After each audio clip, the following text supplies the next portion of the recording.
Betting on sports can be hard, but hiring Morgan & Morgan is easy. Morgan & Morgan is America's largest injury law firm. They have over 100 offices nationwide and more than 1,000 lawyers. Their fee is free unless they win. For more information, go to forthepeople.com/bestbets or dial pound law, pound 529 from your cell phone. That's forthepeople.com/bestbets. This is a paid advertisement. The numbers told the story. They always do. It's one of those idiots who believe in analytics. This is a numbers game with Gil Alexander on VSiN. Welcome in, everybody. Wednesday edition of a numbers game here on VSiN. I'm Ben Wilson in one more day for Gil Alexander. Kelley Bydlon, as always, holds down the fort for us at our Circus Sportsbook studios downtown Las Vegas. A lot of good action last night between the Jimmy V Classic and college basketball, Kelley. We had the NBA Cup. We've got some Major League Baseball winter meeting news to get to.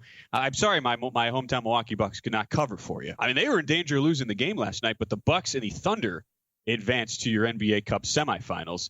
And if it were not for Jalen Suggs, you kind of have to give him credit, right, Kelley? Herculean effort to get the Magic almost across the finish line there last night in Milwaukee. Yeah, they easily could have won that game. Incredible effort from Orlando. Milwaukee came out of the gates looking like they were just expecting to walk into the next round. And the Magic, man, just like they've been doing all year, playing tough basketball, forcing turnovers, pressuring them on defense. They looked really good. And then that third quarter finally looked like things were going to start to go our way. They dropped like 13 points in it.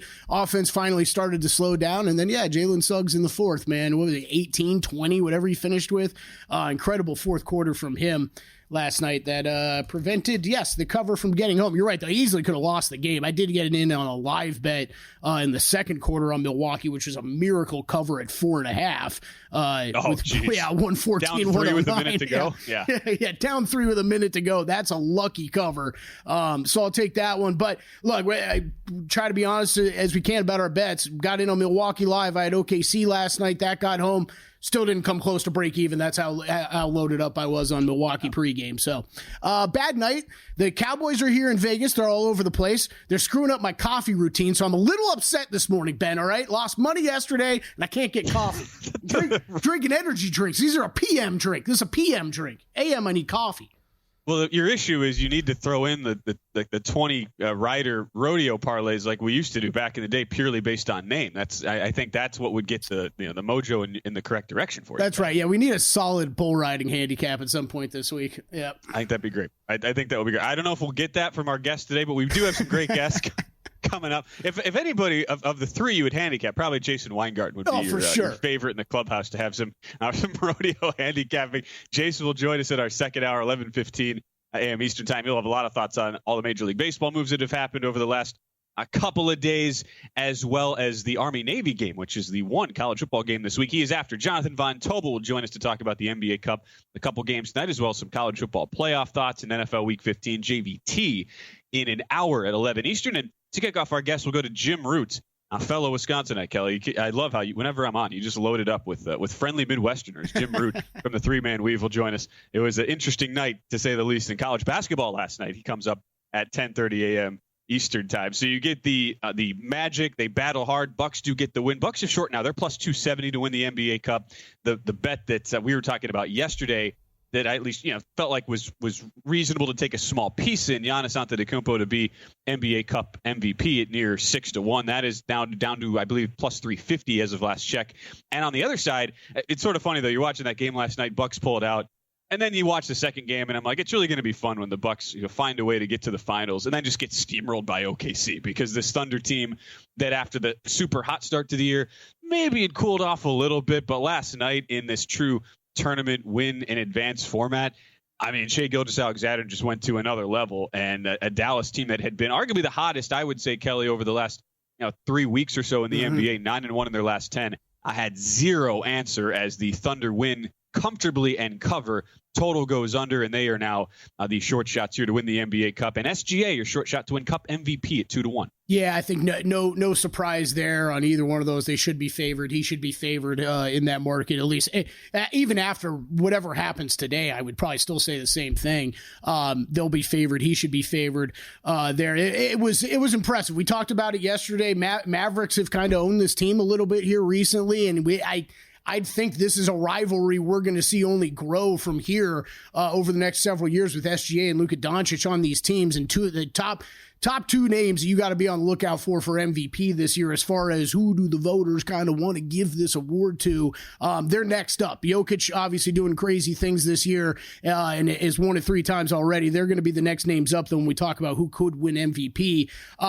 Heck of a game, like you said, though, from the Thunder, man. They really were all over the Mavericks from start to finish in this game, holding Luka Doncic to 16 points on 5 of 15 shooting, holding Kyrie Irving back a little bit. You usually see one of those guys, if one of them gets held back, usually the other one is able to have some room to operate. You just didn't see that last night. I think my biggest takeaway from this game, though, Ben, was something we had seen in the past with the Mavericks with these bigs, the rotation of bigs with Gafford and Lively, that they have really be able to capitalize on that and punish Oklahoma City for having a little bit smaller lineup. You add Isaiah Hartenstein in there this year, and he finishes with 13 rebounds last night. You just look at total rebounding overall, 52-44 advantage for OKC. That was really big in a game last night. And then SGA playing like an MVP in that game, dropping 39 points, 8 rebounds, 5 assists, 3 steals. Great game for the Thunder. And I think just honestly a big mental win, as much as we want to, as big of a deal or little a deal as you want to make out of the NBA Cup, for this kind of win in a game of somewhat significance between these two teams going forward is big. And now you look at where OKC goes from here, and not only in the NBA Cup, Kelley, but something we've been at least noticing is the futures in general, and it's something we wanted to hit on as well, because now you're sitting here, SGA, your second favorite behind Nikola Jokic, 3-1. Giannis, by the way, plus 750, third overall.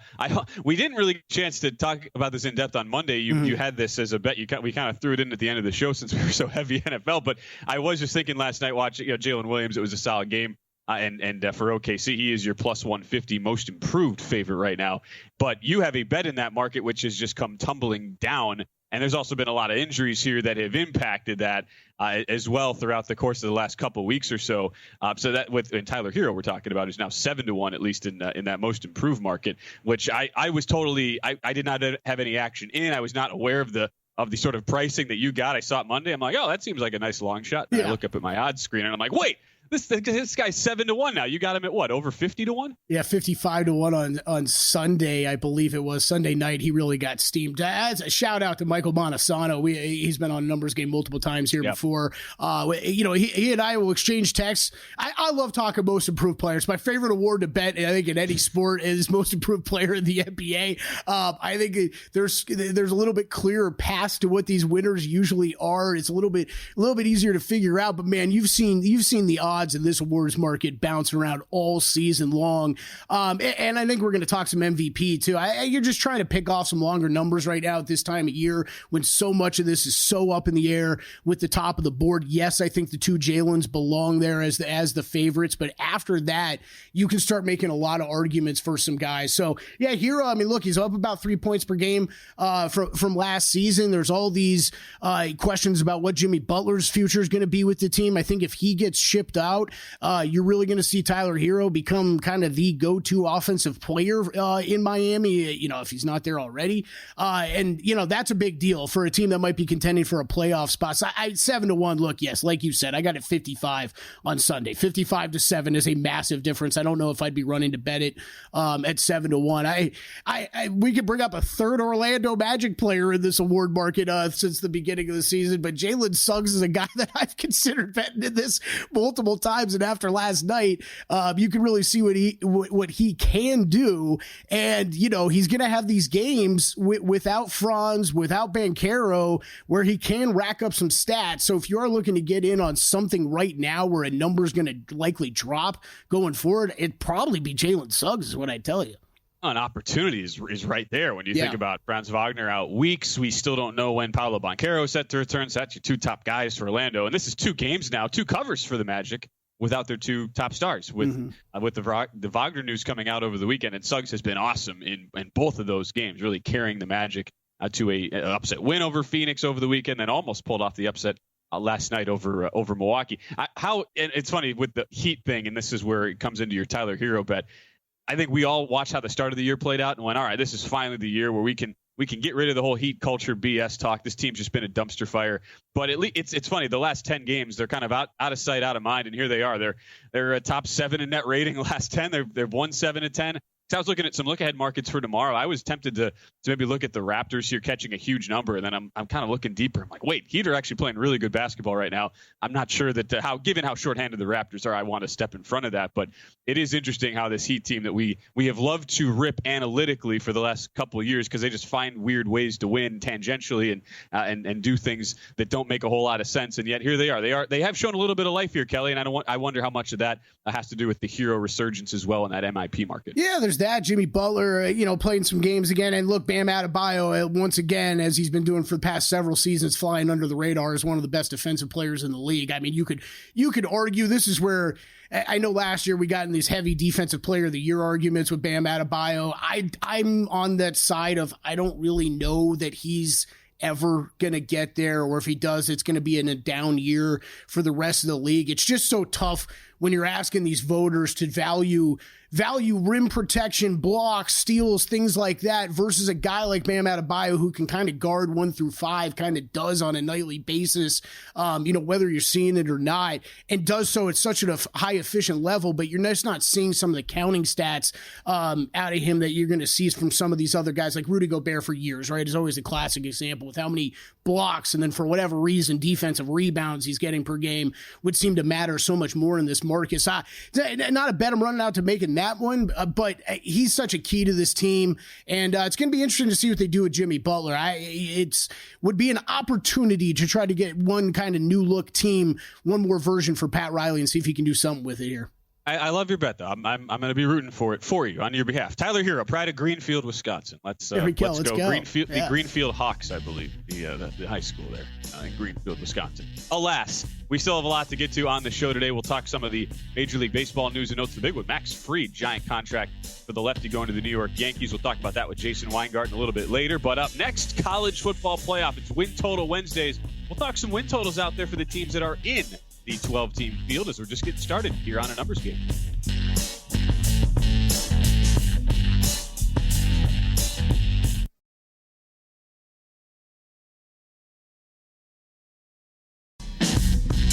A Numbers Game on VSiN, the Sports Betting Network. This segment of A Numbers Game is brought to you by Zyn Nicotine Pouches. There's only one number 1 draft pick. There's only one champion at the end of the season. And there's only one nicotine pouch brand in America that outsells the rest, and that is Zyn. Zyn is a smoke-free, spit-free, hassle-free nicotine pouch that can be enjoyed anywhere, anytime. Find your Zyn at Zyn.com. That's ZYN.com. Warning, this product contains nicotine. Nicotine is an addictive chemical. We are just underway, Wednesday edition of A Numbers Game. We'll talk some college basketball with our guy Jim Root from the 3-Man Weave in about 15 minutes. One more thought, though, Kelly. We were talking NBA to open the show here. Mm-hmm. And MVP market, we mentioned the second and third guys who were both on the winning teams last night. SGA of OKC, 3-1. Giannis Antetokounmpo, plus 750. But there's another guy. It's the Luka Doncic angle here. And I've been looking to find angles for Dallas. They actually slipped to plus 150 to win their division. I believe they're a half game back of Houston now with a lot of time left in the season. That's the one I'm intrigued on as far as an in-season future. But the Doncic here at MVP, that is at least close to triggering a bet for you, it sounds like. It already has. I bet him last week at 17 to 1, and this is like we talked about with most improved. You're kind of trying to feel out what the players are going to look like on these teams, and then also compare to the odds.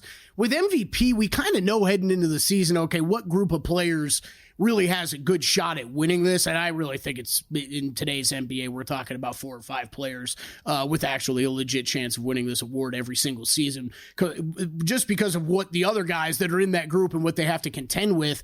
Luka Doncic, and MVP is much more of a narrative award too. We kind of go into the season expecting some guys to be there at the end and to be in this conversation. And Luka Doncic has been there for the past couple years. And it's been Nikola Jokic keeping him away a couple times. And, there could be some other competition for him now. But you see him anything over 10-1, I think right now, if you're looking to get involved, is a good bet. I got him at 17.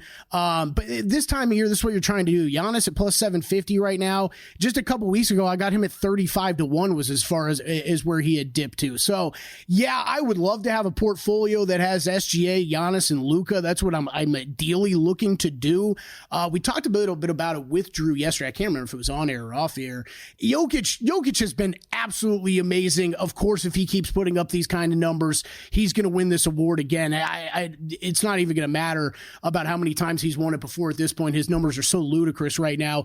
But we talked about with Drew, is he going to be able to continue this throughout the entirety of the season? And I have questions over that. Meanwhile, I think Luka Doncic, you're playing on the second best team, or one of the top two teams in the Western Conference, in my opinion, in Dallas. Expect the wins to be up there for him. And then the stats that he's putting up, he might be dragging a little bit from what we've seen in seasons past. That slow starts for Luka, though, is nothing especially new. He's still fourth in estimated plus minus over at dunks and threes. I love looking at that for individual player awards. 28.1 points per game. It's still sixth in the NBA. You only expect that to go up. He's over 8 rebounds. He's had 8 assists a game. He's over 2 steals a game, which is actually kind of impressive for Luka Doncic. So I think right now this is about making a bet and seeing where it's going to play out come May, June, that time of year. I think a double-digit bet right now, Luka Doncic is a good one. Well, you think about the angle on Nikola Jokic as well that people might not realize, just because you watch how dynamic he's been. The productivity has been awesome so far. Jokic has never played more than 34.5 minutes, or has never averaged more than 34.5 minutes played per game in a season. Yeah. He is at 37.6. I realize that might not sound like a lot. That's 3 minutes. But that adds up over the course of an 82-game season. The amount that Denver's relying on him, it has resulted in tremendous stats. And for a guy who doesn't really extrapolate it out, for a guy who doesn't really miss games, right? Like that's why his minutes are usually in that range, because he doesn't want to be that guy who's taking 20 games off during the season. And I don't expect him to. I think it's a great point on the minutes, Ben, because that's what's being required out of him right now for Denver. Jamal Murray is not the same player that he once was. KCP is gone. For Denver to compete, Nikola Jokic has to be that good right now, and I don't think it's realistic to expect those kind of minutes, that kind of production to continue throughout the course of the season. But it is Nikola Jokic; he's the best player in the NBA. And if there's someone who could do it, I mean, he wouldn't put it past him. We'll put it that way. He also has never averaged more than 18 field goal attempts per game in a season. He's at about 22, so the usage has gone up tremendously, and that's not a surprise when you talk about how many more minutes he is playing. Good discussion here on NBA MVP, but it is Win Total Wednesdays, Kelley, after all. Fun segment. Let's get to it right now. Are the guys looking over or under? It's another edition of Win Total Wednesday on a numbers game. All right, Win Total Wednesdays, and a reminder that finding value in college football playoff win totals might be hard, but hiring Morgan is easy. If you're ever injured, you can check out Morgan & Morgan, America's largest injury law firm. They have over 100 offices nationwide and more than 1,000 lawyers. Submitting an injury claim with Morgan & Morgan is so easy. Check them out if you are ever injured. It is forthepeople.com/bestbets, forthepeople.com/bestbets, or pound 529 from your cell. This is a paid advertisement. As we're mixing it up a little bit this week, Kelley. We are not doing NFL win totals per se, but college football playoff win totals. Fascinating market posted by a couple of books. We've been looking at some of these DraftKings numbers, and it's interesting. Since these have been open, they've changed a little bit the verbiage. So if you're looking at it now, what you'll see if you go to that menu is it's actually yes or no to make the college football playoff semi. But before that, some of these teams, it was either 1.5 on the win total or a half. Yeah. And that's based. So it's essentially the same thing here, but that's what we've got. And now. Ben, we don't know that they're not coming back. DraftKings also does this a fair amount. They'll pull down a market. I have a feeling that's probably been bet into a fair amount. They'll pull it down for a bit. Adjust some numbers, then put it back up. Sometimes that takes a while. So these win totals could be back up. I think you're right, though. I think they probably just chose to replace it with yes/nos on the semifinals, but a lot of the odds still the same. That was a very impressive Dan Deerdorfian double negative, Kelley. I'm not so sure that they're not going to repost. That was as a broadcaster nerd. That was Deerdorf. That was a Deerdorf special on the NFL on CBS. That's what I'm here for. English major, Florida State University. You know what? You were just trying to pay homage to a great on the NFL broadcasting lexicon. There's one that really jumps out to me, and it's more that I'm surprised you're not having to pay somewhat of a tax for the possibility of a specific matchup. And that is Oregon. I love Oregon in the market that we're being offered right here. It's over a half win. So it's Oregon to make the college football playoff semi. They are the 1 seed. They are already into the quarterfinals. They've gotten that part taken care of. They face the winner of Ohio State and Tennessee playing in the 8-9 game this week. Oregon just mathematically should be priced higher than they currently are. They are minus 130. If you go ahead and look at the look-ahead numbers that DraftKings is currently posting, and there are other shops that are posting these too, it is right now Ohio State and Oregon who would meet on a neutral in the quarterfinals. Oregon's minus 1.5. So that generally comes out to you'll be looking at the minus 125, minus 130 range for a money line. What that is telling you, this price, Oregon to make the college football playoff semi, is essentially that they will be facing Ohio State. And if you want to bet Oregon, you are basically betting Oregon to beat Ohio State. You obviously only want to do this if you have pretty good conviction and a good feeling that Oregon would beat Ohio State, which I do. But that's only part of the point here, Kelly. It's the fact that Ohio State has not yet beaten Tennessee. And while they are likely favored to do so, they're 7.5-point favorites. Implied probability gives them a very, very good chance of winning that game. But it is not close to 100%. And the look-ahead lines are also out for Tennessee and Oregon, what that potential matchup would look like. If Tennessee somehow goes into the horseshoe, pulls off the outright upset, Oregon would be a 6.5-point favorite. That correlates on the money line. You're looking more like a $3 favorite now to make the college football playoff semifinal.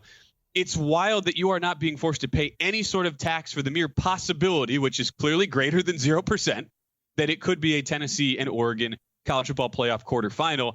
That to me is enough to say, like, what is going to change between now and December, and December 28th and into the new year, even if Ohio State beats Tennessee in this game, that would want to keep me off betting the Oregon side regardless of it's an Oregon and Ohio State matchup. So why not lock it in now? And if the upset happens in Tennessee's case, now you're getting an unbelievable price on Oregon to make the semis. Yeah, I love it. Absolutely love it. That is the we were discussing it off air, but it is really, since kind of legalization and all these sports books that have been added, it's all these markets that they try to add. They're so fun for us to talk about. There's value in some of them. We always talk about shopping numbers from shop to shop. Shop within the same book, because like you're talking about, you're using the same book's numbers and comparing the prices on these and finding value in one of these prop markets. I think it's awesome. That was kind of one of the ones that we first locked into. It was interesting to see the games and teams that they chose to post a half versus 1.5, because I don't think it always made sense, Ben, of which teams they did that with. I think the other one, as you're talking, obviously this is not for all bankrolls out there, but Tennessee under 1.5, like that is I know it's minus 1,400, but we're kind of talking to the same, same sort of realm here, right?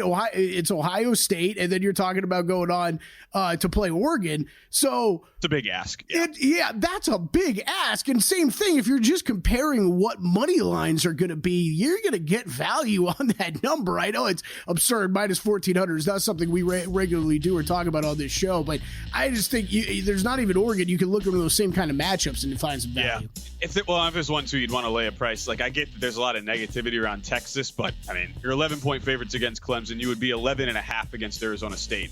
I mean, minus 205. That also feels a touch light on Texas to make the semi. We'll talk more colleges, but this time on the college basketball with our guy Jim Root from the 3-Man Weave coming up next. A numbers game on VSiN, the sports betting network. Are you the type of player who's looking to get down $10,000 or more on NFL lines at the best price in the market? Or perhaps you're looking to get your in-game play instantly accepted. Introducing Sport Trade, the app that's going to change sports betting. Minus 104 line instead of the typical minus 110. Instant in-game betting and a concierge player service. Perfect for those who want a premium betting experience. Now live in New Jersey, Colorado, Iowa, Arizona, and Virginia. Download Sport Trade and use code VSiN to earn 10% cash back on each wager in your first week. Terms apply. As we are back, it's a numbers game on this wonderful Wednesday morning. Kelley Bydlon from downtown Las Vegas, our Circus Sportsbook studios. I'm Ben Wilson. We go out to our progressive guest line right now after a very fun night in the college hoops last night, Kelley, at the Jimmy V Classic. Mm-hmm. Well, upset Arkansas pulls off a big win over Michigan. And we go out to our guy, Jim Root from the 3-Man Weave, fellow Wisconsinite, who was correcting me in the break, my high school regional knowledge. Tyler Hero, a Whitnell Falcon. And embarrassed the whole show, Ben. Gosh. Jim, a way better basketball player than I back in the day. He was in the same conference, so you would know, Jim. You would. Welcome to the show, man. Great to have you. Yeah, happy to be here. Good to talk hoops. I mean, my claim to fame from growing up is playing against J.J. Watt in football and nearly dislocating my shoulder tackling him. So it was a pretty prominent conference. There were some good players up there in Wisconsin. Dude, Wisconsin, Kelley. I mean, you're from Florida, so you've got this different. You think, I'm sure, like, okay, Florida, it's just a powerhouse of producing talent. Wisconsin is built different. I mean, there's some guys that come out there. I mean, it's a lot of time on the farm, getting country strong. And I'm glad you're at least standing, Jim, because I can't imagine facing. I was gonna say I'd be making business decisions if I saw J.J. Watt running at me. Are you kidding me? I'd be my shoes untied. I fell over. Oops. Did they have he wasn't running at me. I had him lined up to blindside him, and he still dislocated my shoulder. I wonder what was going through young Jim Root's head as he went to try and blindside the pre-NFL J.J. Watt. Well, like what Jim and I share, that very, very unique thing in common here, both from Wisconsin. Both are University of Missouri alumni. Did you get? Was there in any emotion, Jim? Little tears falling? Was Mizzou? You and I were both at that game. What, 12 years ago now? 12 years ago now, when Missouri and Kansas faced off for the final time in Columbia as Big 12 rivals. We weren't sure if we'd ever see it again. Well, they faced off, and Mizzou gets the upset win on Sunday. They stormed the court, and there's a lot of questions now. People asking what's wrong with Kansas here, but that was a moment of nostalgia. I especially felt watching that thing on Sunday. Yeah, I mean, we've got that rivalry revitalized the last few years, and it's just been completely one-sided. Kansas has dominated. But I think the secret sauce, and you mentioned Arkansas getting the big win last night. Kansas played an SEC team. What are they going to do? It's SEC basketball this year. They're completely dominant in basically every challenge you put them against. The overall record is ridiculous. People that are doing bracketology right now have like 12 teams in them. Obviously, that's probably not going to last when they start playing each other and accumulating more losses. But the non-conference performance has been incredible out of that league. And Mizzou over Kansas and Arkansas over Michigan just continuing to add to that right now.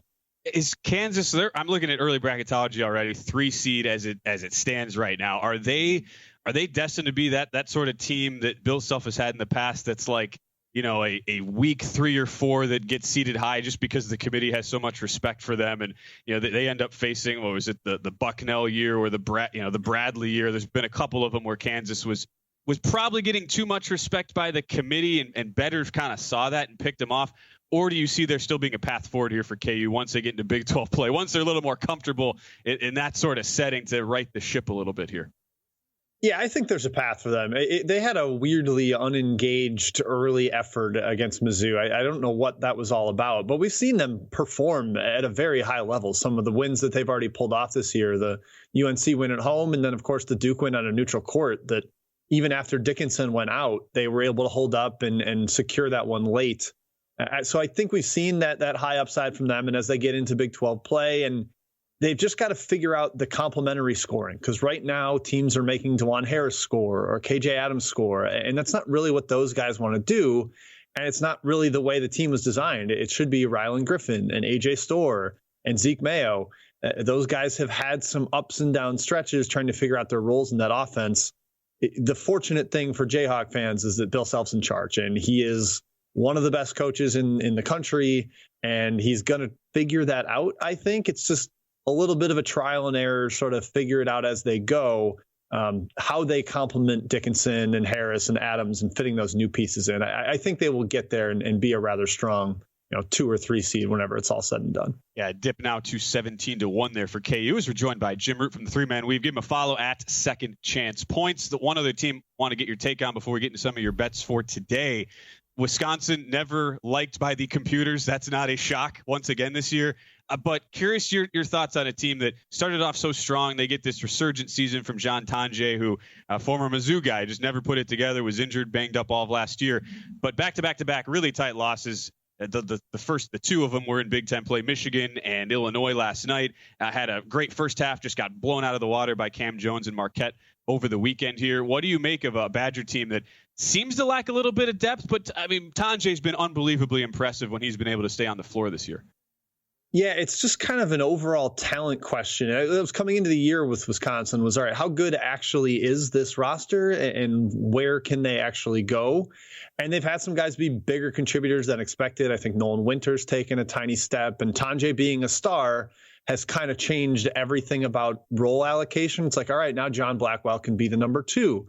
Stephen Crowell can continue being a complimentary guy that hits shots and can pass out of the post.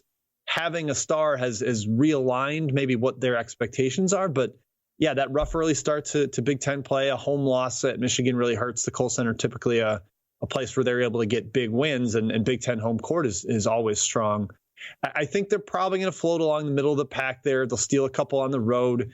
It's just a different team now. They play a little faster. They're way more offensive focused. As a bettor, I've been like, I can't believe I'm confidently betting Wisconsin overs and winning them comfortably, but that's the day we're living in right now with the way Guard has sort of modernized the attack. Sure thing.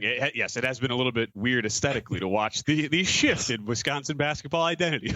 Needless to say, over the last few years. All right, Jim, let's get to some of your best bets for today. I love that you are going to, I call it my conference, the WAC, where I get to call all the conference tournament games. For me, it's highlight of my broadcast season. There's always craziness that goes on in the WAC tournament, and you are looking to a team in the WAC. It's a non-con game, California Baptist, the Lancers. Injury-riddled last year, getting a great season from Dominique Daniels, and they go to San Diego State tonight, catching 15. I don't know if this was contractually obligated, Jim, but I love that you're bringing up a WAC team here with me on the show today. Oh, of course. I had to shoehorn it in here. No, I love Cal Baptist. I've loved them since the start of the season. I just thought they had the right pieces. And last year, Daniels got hurt. As you mentioned, he's their key point guard, floor leader. Without him, they kind of tumble off a cliff. But they've got some interior scorers with Brown and Coleman. And really, this is kind of a general narrative. We'll see this with one of my other picks, too. This is being finals week, and your favorites at home maybe aren't as motivated as they would be in the home opener or a conference opener. You get these non-conference games that feel a little like, all right, let's just get the win. Let's get across the finish line.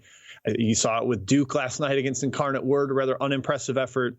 But so I'm taking Cal Baptist here going to San Diego State. I think 15 is a little too many for a dog that has talent, and I just don't know that this is going to be a hyper engaged San Diego State team where they're not ready to blow out a capable dog by 25 or whatever. So that's one pick. And then, yeah, as we get into some of the others, I think that narrative will come up again. Sure thing. Yeah, Rick Croy, head coach for CBU, longtime head coach there for the Lancers, one of the most respected, long-tenured mid-major coaches out there as well. Yeah, we get the Indiana Directional School battle, the formerly known IUPUI Jaguars, now IU Indy, taking on IPFW. Little Jaguars Mastodons breakdown here, Jim, which we always love on a Wednesday. Oh, yeah, Horizon League. So I guess this one doesn't quite fit what I'm saying as a narrative because this is a conference game. This does matter a little more for Purdue Fort Wayne than it would be for a typical favorite at home laying 15. But this is more about IU Indy to me, a team that has been circling the drain of Division I the last few years, like bottom 3 in the country. But they brought in a new coach. IU Indy hired U Indy's coach, try to follow that, Division II, University of Indianapolis. And that's kind of galvanized the program a little bit. They brought some players from U Indy, and those guys have created a little bit of a core with some continuity from last year. They struggled a little bit out of the gate because this team isn't overly athletic, but getting into conference play, I don't think they're going to get overwhelmed by teams. So getting 15 there with IU Indy against Fort Wayne, I think is a good spot. Perfect. Then we're looking over in Fresno State, BYU. BYU off the A.J. DeBonsa news, the first ever 5-star recruit going to BYU. How about that for the Cougs? Yeah, they dug deep into the pockets for that one. So congratulations to them, to BYU. But yeah, I like this against Fresno, a team that wants to get up and down. They hired Vance Wahlberg this offseason, a coach that used to be at Pepperdine and then was in the high school ranks, the inventor of the dribble drive motion.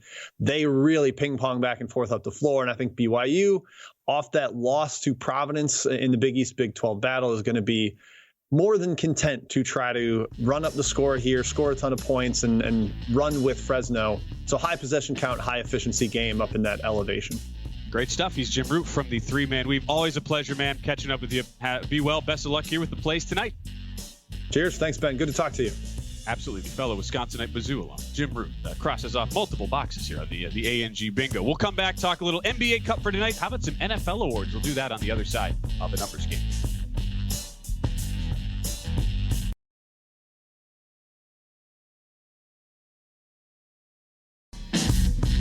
A numbers game on VSiN, the sports betting network.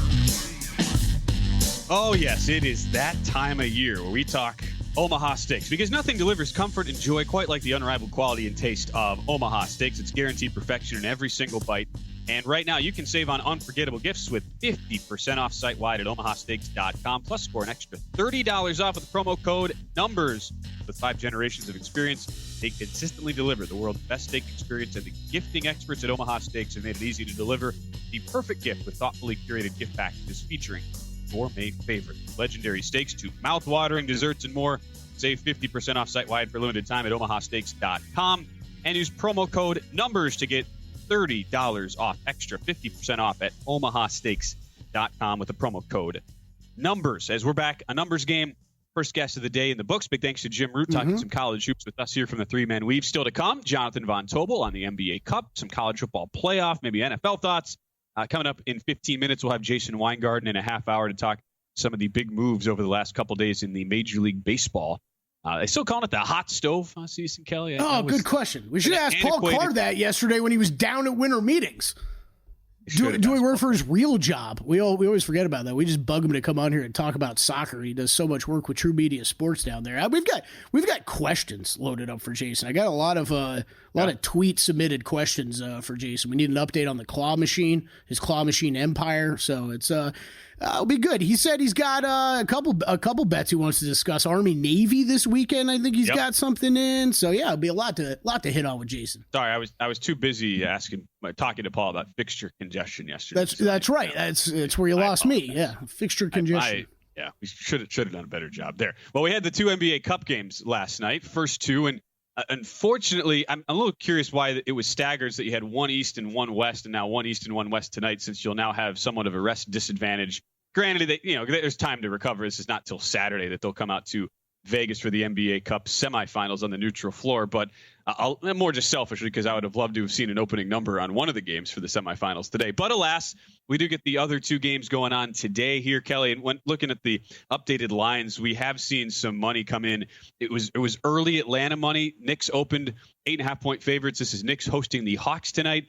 This got down as low as I saw 6.5, and now we are pretty aggressively back up here, 7.5 market wide. Couple of books touching 8 now. And as much as my initial thought was, man, Atlanta's been playing really, really hard against kind of a spotty defensive team in the Knicks to be catching this many points in a legit playoff type setting of the NBA Cup. The more you break down the numbers, though, it's really hard for me I couldn't totally get there with how the Knicks have been just playing elite on the offensive side of the ball. Number 1 offensive rating over the last 15 games. Seems like they are really coming into form offensively.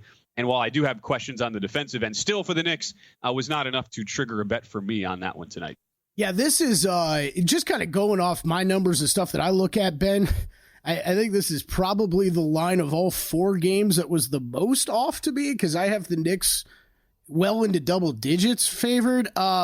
The problem I get it purely numbers wise. It makes total sense. It's just something about this Atlanta team, man. It makes people want to gravitate toward them. Well, and it's something about this Atlanta team, right? It's been a couple years of this now, but this season really sums it up well. Yes, they have improved defensively. The pieces that they've added, or in the case of Jalen Johnson, the pieces that have come on for them have been great. I think it's going to be a fun team to watch here throughout the course of the regular season. But you're talking about a team that has beaten the Celtics, the Cavs twice, and the Bucks, but then the Washington Wizards have 3 wins on the season. That's it. They're terrible. The worst team in the NBA. 2 of them are against the Atlanta Hawks. So tell me what this team is, Ben. I don't really know. It's a team that I've been high on just in general over the past 3-4 years. But yeah, as far as betting this game tonight, I kept coming back to it, man. I've seen this Atlanta team show up in different times this year. I did not expect it. I've seen them look terrible at times. I was not expecting it. So I'm not going to get in front of anything pregame with this. I think Knicks will look to jump in game if there's an opportunity like last night in Milwaukee that opens up.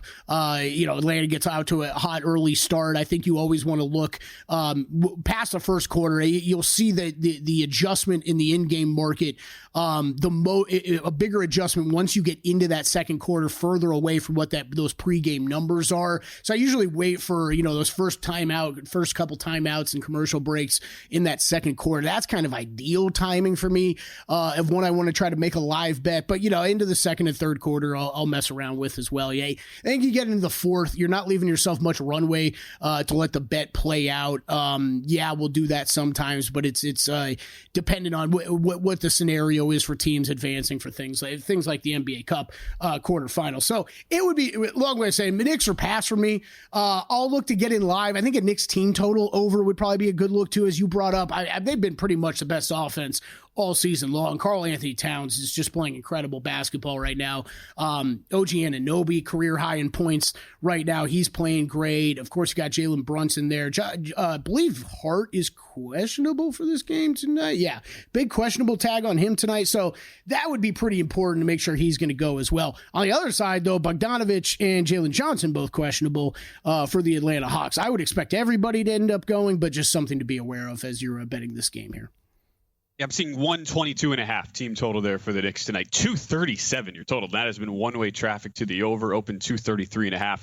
Pretty strong move there of 3.5 points. I mentioned one of the teams the Hawks beat, the Bucks. That was when the Bucks had won 7 straight and were absolutely red hot. Hawks went into Milwaukee and won the game outright. Right. As far as game number 2 here, Kelly, it's a matchup we've seen a couple of times already, and it's the Rockets and the Warriors. Both times Houston and Golden State have faced off. The Warriors have been without Steph Curry. Both times Houston and Golden State have faced off. The Warriors have come away with a tight win. And now you go back to Houston here, where I was so prepared. I really wanted to bet Houston last week. Ultimately didn't get there just because we didn't know the status of Curry. Once the news comes out, line spikes towards Houston.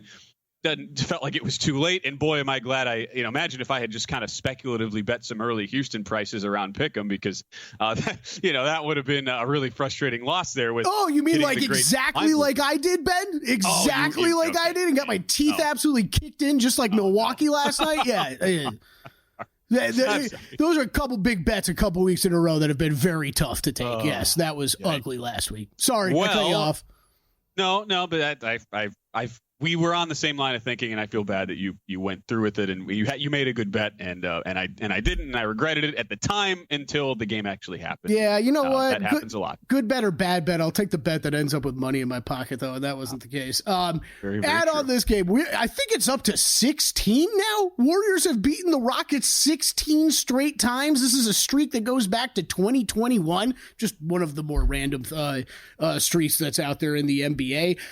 Look, everything I'm looking at would point Houston way for me. They're 6-4 their last 10, plus 5.4 net rating outside of garbage time minute. Golden State Warriors after that quick start have slowed down a bit, 4-7 their last 11, minus 1.2 net outside of garbage time minute. Where I am looking in this game, though, Ben, is at the total. I am on the under already. I'm on the under at a worse number. I got 222 yesterday and bet it. 223.5 is what we're showing right now.